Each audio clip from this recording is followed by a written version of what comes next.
นี่นะครับวันนี้ครูจะเทียบตัวอักษรแล้วนี่ตัวอะไรครับมีมคล้ายกับอะไรในภาษาไทยมอมีมแล้วก็หลังจากมีเครื่องหมายอะไรสุกูลอยู่บนอะไรซีนเท่ากับซออะไรก็ได้เป็นซอก็แล้วกันครูเขียนเป็นซอซีนซอซีนมอซออ่านได้ไหม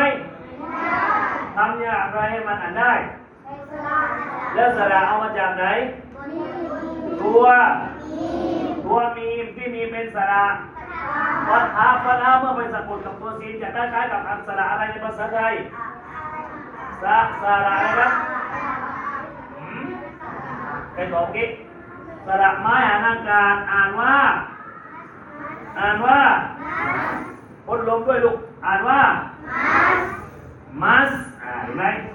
แล้วเราดูคำนี้อีกคำหนึ่งอันนี้ตัวอะไรครับอัลิฟหรือฮัมซะเนี่ยมันจะออกเสียงคล้ายๆกับอะไรครับแล้วก็หลังจากอัลฮัมซะมีอะไรครับมีก็หมายอะไรสุกูลแสดงว่าฮัมซะมันต้อง